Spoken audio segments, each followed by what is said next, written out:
Hi my stamping friends, it's Jackie Bolhuis from Clumpin' Stampers. I'm coming to you from Zeeland, Michigan. I have another video today that's kind of going along with my introducing the new Stampin' Up colors theme. I did a video just the other day for you guys that I showed you these 4 cards, kind of highlighting the 5 brand new colors that are part of the Brights collection. If you missed that video, make sure you go back and see that one because I'll tell you how I made all of these cards. Today, we're taking a peek at 5 other new cards that are all part of the Subtles collection. You know, I've never really been a big Subtles fan. I always, tend to go towards the Brights. But oh my goodness, these colors are beautiful. I really, truly know I'm going to use them a lot. I have lots of tips and tricks for you, from die cutting and some big shot tips for you to how to adhere some of these pieces down. So there's a lot to learn today, and I'm going to try to keep it quick for you. So let's go ahead, flip the camera down, and we'll take a closer look at the cards, and I'll show you what I've got to teach you today. I think we should take a close-up look at the cards to get started. Like I said, these are 5 new Subtles colors. Well, actually, they're not all new. You might recognize one of them. But let's see here. We're going to take our pads, and I'm going to kind of flip them here. I can't remember the names of all of these, so as I go through them, I wanted to let you see them. Mint Macaron, who remembers that one? This was a color that was an in color a while ago. Seafoam green, oh my gosh, what a beautiful, soft, gorgeous, gorgeous green this one is. I don't know if the camera is really picking it up.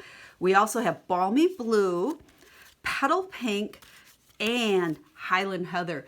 Now, I'm probably going to date myself, but I think this matches exactly the bridesmaids' dresses from my wedding many, many years ago. So those are the 5 new colors that are part of the Subtles collection. And I hope you can see the texture on this card. I've used a couple of different new products as I highlight these colors for you. And the first one, and this is what I hope you can see. I'm going to kind of turn it and see if we pick it up a little bit. Can you see the texture on here? This is called the Subtles Dynamic Embossing Folder. Kind of funny that I picked this to use with the Subtles colors. But anyhow, this is absolutely going to be my go-to embossing folder. It seems like every year I have one of those go-tos where I just need something and I grab it all the time. Holy cow, this will be it this year. Promise you that one. You definitely want to order this.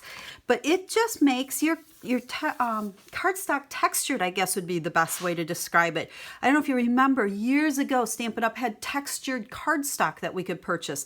This is exactly what it looks like. It just has a nice texture on there. It will be perfect for absolutely every card you make, unless there's another embossing folder that you'd rather use. So we used that.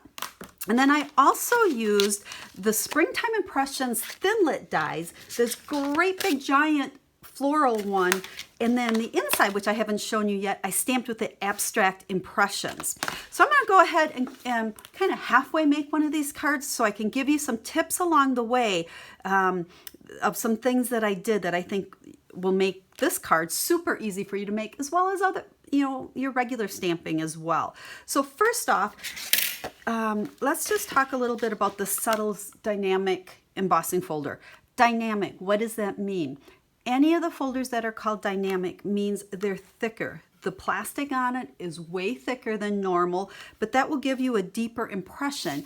Now, I wouldn't necessarily call this a deeper impression, but I'm thinking it helps just get that overall texture really nice. Now, when you use these, okay, we're just going to put our cardstock in there. And it's a little bit different than the regular embossing folders that you're used to, because you start with your platform and then you put this down and then just one clear plate. You do not use a second plate. Normally we put a plastic clear plate in between. This one, it is just the one. So I'm going to go ahead and go run this through my Big Shot. There we go. And let's see if you can maybe see it a little bit more on this than the one on the card. Gorgeous. You guys, you seriously need this because you're going to use it all the time. So let's set that aside. And then I have another quarter sheet of that same Highland Heather cardstock, and I'm going to cut out using this ginormous die. This thing's beautiful as well. Now, when you use these real detailed dies like this, you're going to want to make sure you use the precision base plate. This is actually a metal plate, and it will cut these really detailed dies a lot easier, or better, I should say, than the plastic plates. It'll make sure that all these teeny tiny pieces cut. Otherwise, you're going to be doing a lot of poking to try to get little pieces out. So, but now with this precision base plate, don't get in the habit of using it all the time. Okay, on your more outline ones that aren't so detailed like this, you really don't want to use it because it will kind of warp and bend your dies. So we've got that. All it's doing is replacing a clear plate. So we'll put that on top, and then I'm going to go ahead and go run this one through the Big Shot. There we go. So let's take our sandwich apart here, and you'll see how that did cut all the way through. Well, now there's still so many little pieces. I like to use my die brush on this, and all I'm going to do is run this back and forth. If you go different directions, it will get almost all of those little pieces. Seems like there's always a few that you got to poke out, but you can get almost all of them this way. So there you go. Look at that, how almost all of them fell out. We'll set that aside. This die, for whatever reason, has been sticking for me. So I got to almost kind of get it started to peel it off there. So let's just poke this in a few places. You know, there's just so much cutting surface on this where it's pressed in there that it, you know, it's a little tricky. They don't just fall out like ones we're used to. So there we go. So I usually use my piercing tool here to slide under there, and we'll just get it all popped up. There we go. You know, it is a little putsy, but it is so worth it. It's really, you know, and I have a few pieces in here that I have to poke out. There we go. So we are all cut out. Now we're ready to adhere this onto our piece here.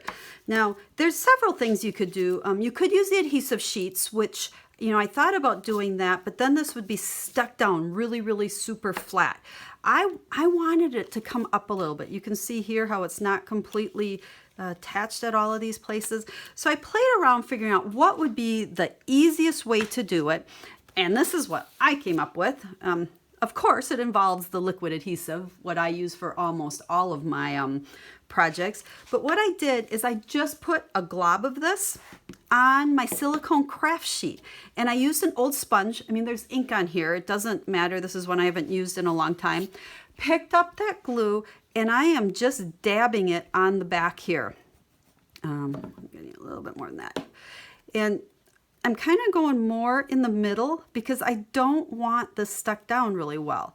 So it doesn't take a lot of this adhesive to hold it. So, you know, by kind of dabbing it on there, you can go ahead and I can press it down, and you can see where it's adhering in the center, but not so much on the ends. And that's exactly what I wanted, to just give it a little dimension.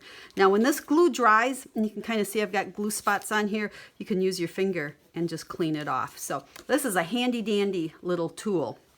Now we'll set that aside. Now let's go back and take a peek at our card.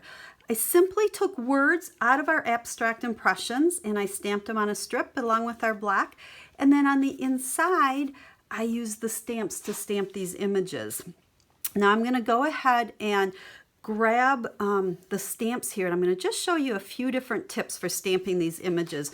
But first, let's take a peek at the inside of each one here. I kind of mix and match the different words, and I also made sure my colors coordinated with the cardstock, but then I just added in a couple other, just using these same 5 colors. So I used the, what do we have here? Must be mint macaron there. Here I used, I think this was the seafoam on this one, but you can see how it coordinates, and it's almost like, you know, all the stamping is on the inside of these cards. Quick, easy. Each piece just has a 4 by 5 1/4 piece of Whisper White inside. But, you know, when you look at the front, it's much more monochromatic. I think it's just a very elegant card. And the whole purpose was to really show off these colors. So let me grab the stamps, and I'm going to give you some tips for using the Abstract Impressions stamp set. Now, when you look at the abstract impressions, there's tons of stamps that all go together. This would be considered a 2-step or even a 3-step stamp. For instance, this image here, you've got 3 different pieces that you can build, lighter colors and darker colors to get a really fun look. I'm going to actually only use 2 of those, but I'm going to give you a couple of tips for 2-step stamping. Some people will tell you you need to use 2 different colors that coordinate. I tend to use just 1 color. To me, it coordinates better, and you need less supplies, which is what I'm all about. So let's first stamp this bigger flower.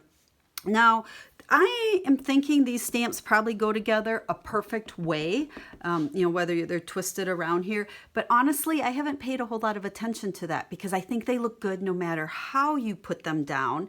And again, quick and easy, you know me. Now, since I'm going to only use petal pink, I need 2 different shades of it. So first I'm going to stamp off on scrap paper, and then I'm going to stamp onto my cardstock. So it's pretty light, but that's what I wanted. And now I'm going to take the next stamp and I'm going to go right off that ink pad and stamp it on here, like so.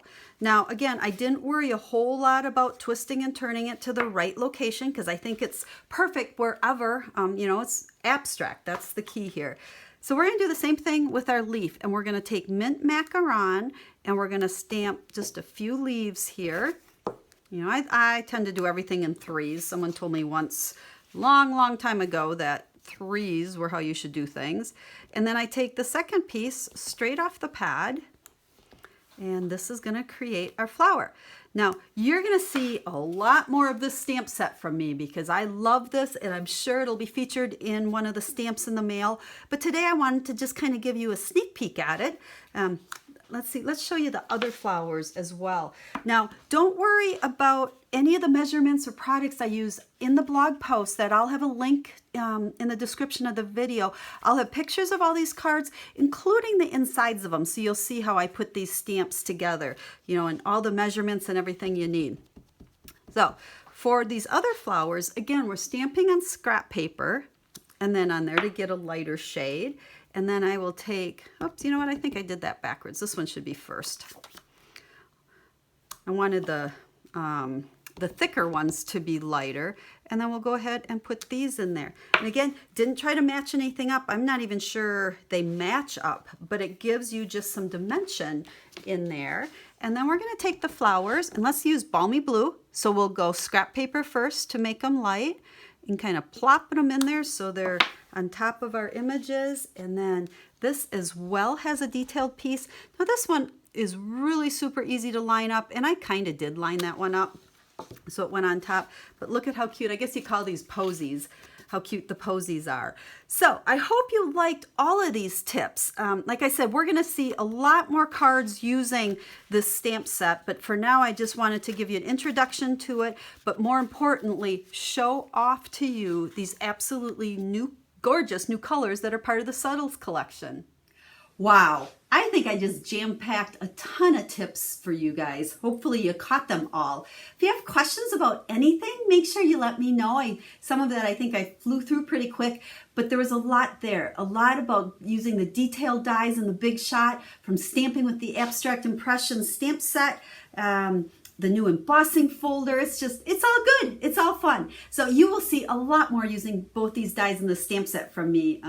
It's kind of my style. I love this abstract look of these quick and easy flowers that you can make. So be prepared. You'll see a lot. It's probably going to be a Stamps in the Mail coming up soon too. Hint, hint.